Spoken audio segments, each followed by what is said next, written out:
All right, folks, Heather and I are back here to recap our week's worth of video interviews through 1623 Studios. We learned a lot of information and had a lot of great talk. So let's get going, Heather. Right off the bat, as always, we start off our week with Taylor Bradford of the Gloucester Daily Times. We do. We start our week with Taylor and we end our week with Taylor.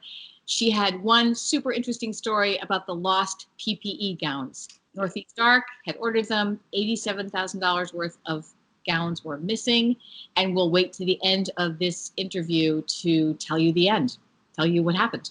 Yeah, very cool. We also spoke, where you did, with Kristen Donisky of One Stop, right? Yes, One Stop is a division of Northeast Health Project, and it was just such a moving interview, talking about all the work they are doing with our addicted community. And they're basically doing deliveries. So for, important supplies, including Narcan and syringes.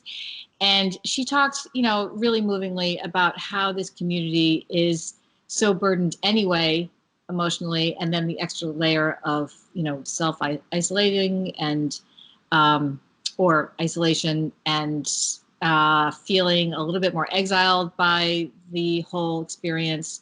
So it's tough. And the people at One Stop are working really hard with this community. It's a really moving interview. And we tried to focus on mental health throughout the week, too. So you had another interesting conversation with Lauren from Friends and Family Services. No, we didn't talk to Lauren. We talked to Amy Epstein and Karen Carroll. Right. The city of Gloucester has established a phone number for people who are trying to navigate the mental health care system. So if you're feeling stressed, if you're feeling depressed, if you are not quite sure how you're feeling, but you really feel as if you need to reach out to someone maybe for the first time and you've never done it before, you can call this number. It's a City of Gloucester phone number, and Lauren answers the phone. Gotcha. And she helps you work out insurance issues. She helps connect you with the right kind of mental health provider for your needs. And if you don't have insurance, she can help you with that too. So Karen Carroll and Amy Epstein walked us through this whole process. Yeah, and Karen and Amy have been like go-to people for us since the whole pandemic and stay-at-home order began. So we always have great chats with them. You had another interesting chat with James Polk, the IT director for the city of Gloucester, who announced that he is leaving that post. Actually, as we are shooting this right now, he's leaving this afternoon. Right, exactly. I think is his last day.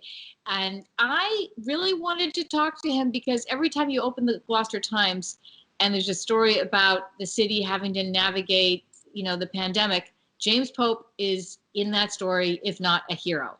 So I thought, let's talk to this guy. And he was a lovely conversation. And he did end the conversation by saying that he is sad for Gloucester leaving the city position, but he is staying in Gloucester and going on to a startup. So we will see him around, but he's a great guy. Yeah, and just speaking from 1623's angle here, James did yeoman's work setting the cable station up for do municipal broadcasts, et cetera, and just updating the entire system in general and updating the city's website, which is no small task either. So right. That guy is universally getting high fives from people. He had to launch the city website at the same time that he was creating an entirely remote city government. So it was really amazing. And also working with the tech guy who was responsible for getting the school system onto remote learning, an entire city school system. So it was quite a job. That's phenomenal stuff. You had a cool chat this week with Chef Joe Gatto, and he is an Instagram friend of yours who has a new food-based show on TV. Yes. So Joe Gatto and I connected on Instagram. We'd been following each other for a while, and we started to talk about something. And he said, "Hey, do you realize I have my new cooking show is out?" And the cooking show is called Joe Gatto from Scratch. He does everything from scratch in these. He'll take a subject matter like a Reuben sandwich, and he will go and harvest the hops to make the beer that goes into the flour that he uses to make the bread. And he harvested the salt that will go into the the beef, in which the beef is corned, which is a way of preserving beef for corned beef. And he will take you through every step of a Reuben sandwich, and he will do every single piece by scratch. And episode 4 in Joe Gatto's From Scratch features the city of Gloucester. So people no one worse for doing TV dinners tonight than that guy.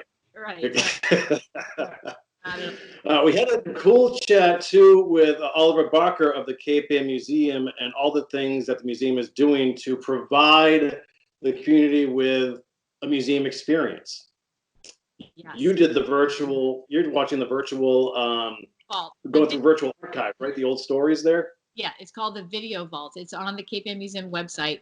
It is a new feature to the website. It is fabulous. If you want to disappear for about 2.5 hours, go to this Video Vault. It is all kinds of video content going back like 20 years that the KPM further. I think it goes back to the late 80s, early 90s.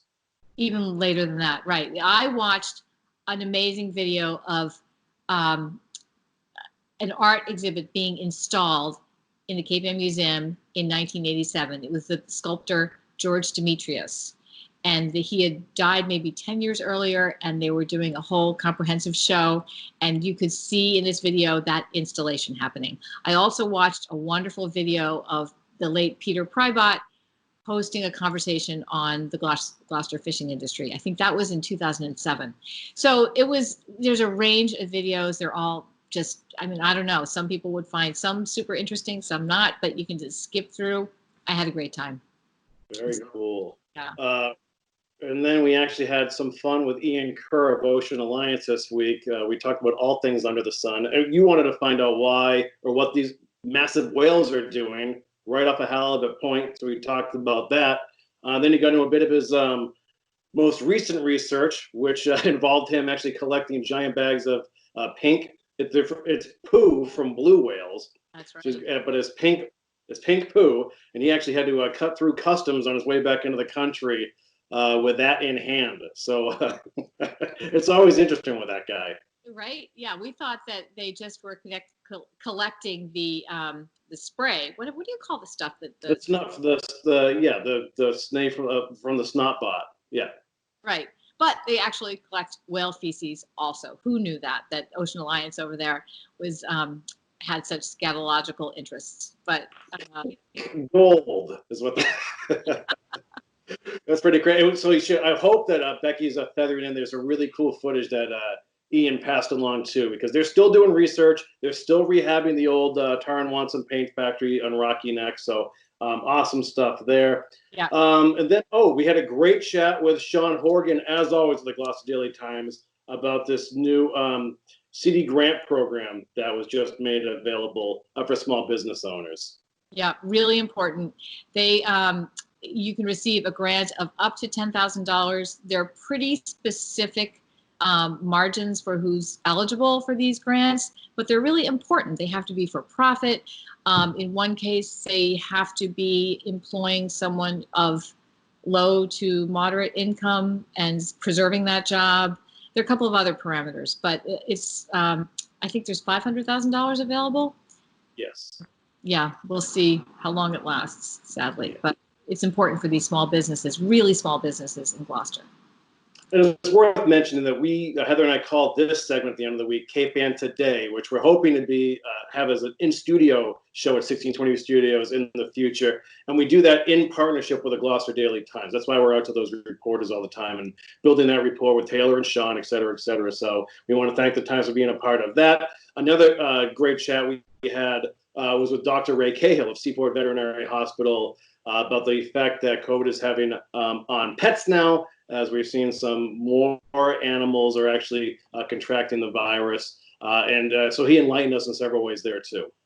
Yeah, he's always a wonderful conversation, for sure. Yeah. And then to feather back to the Times, Taylor Bradford was back again to give us an update on the gowns, which you said were actually recovered. The cancellation or postponement, at least, of St. Peter's Fiesta. And of course, the tulips blooming over on the boulevard, and some feel-good stories there too. So you can actually find all these videos that we've done on 1620 Studios timeline or our YouTube channel, or the Gloucester Daily Times shares those as well. So there is that. Then you had a great chat with Stephanie of the Schooner Adventure. I did. I was sort of browsing around on the internet and I said, what's going on with the Schooner Adventure? And I went to their site and I found this amazing program they have called Sea Reads, SEAREADS. And it is a nautical book list for those of us who are marooned someplace. And we're all kind of marooned, right? So Stefan and board member from the Gloucester Adventure, William Barton, and I talked about this nautical book list, what's on the book list, how they put it together. And we had a really fun conversation about a favorite book on that list that we all shared. We all read it as teenagers, and we all kind of went, oh my God, that book was the best. So people should listen to the interview to find out what book we're talking about, and then you should find that book because it will be tattered very soon. And your kids will want to read it. It's a really good book. Awesome. We also had a good discussion with Sylvia Martin. She is a health and wellness coach at Blackburn Primary Care in Gloucester. And as we continue along this thread of mental health, she spoke about stress. She did, yes. And she was really helpful because she had 3 really tangible, in real time techniques you can do when you are just like in the moment losing it, you know, whether it's at your kids or your husband or your whatever, you know, if you're just losing it. She has 3 different methods to manage yourself in that moment, to just calm yourself down. Mm-hmm. And they're surprising. They're not what you would think they would be, but they're simple, and she claims they work. I'm sure I will practice today. Well, we don't want this to be too stressful for you.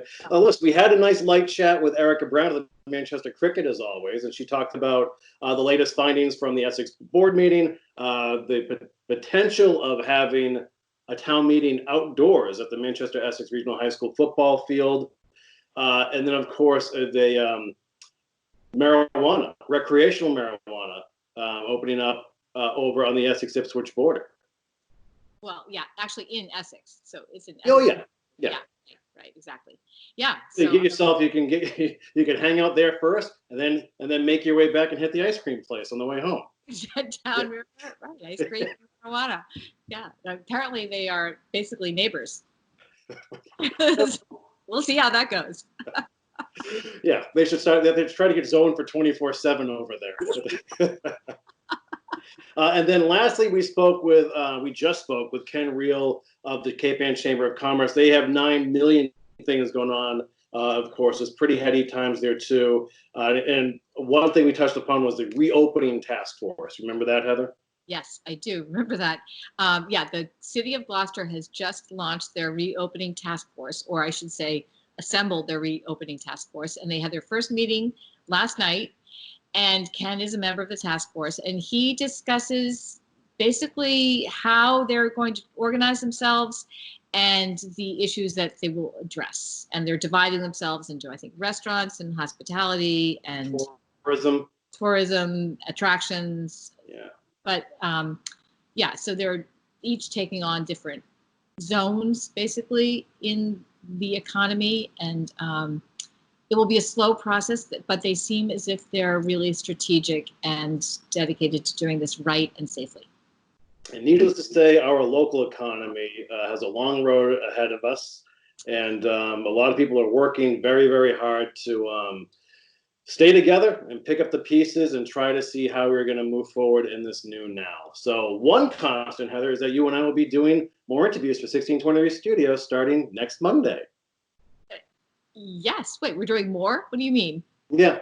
I think I have 2 to 3 dozen more already slated for next week. So get your sleep this weekend. Well, there is a lot to talk about, and I really enjoy these interviews. I'm learning a lot, and hopefully they're providing good content for people out there to learn more about all these different corners of our economy and our community. So. Yeah, well, we want to thank all of our guests from this week, and like I said, our partners at the Gloucester Daily Times and our sponsor, Jamari Series LLC, for helping us put KPM Today together. Heather, have a great weekend. We will see you on the other side. You too, Kory. Take care.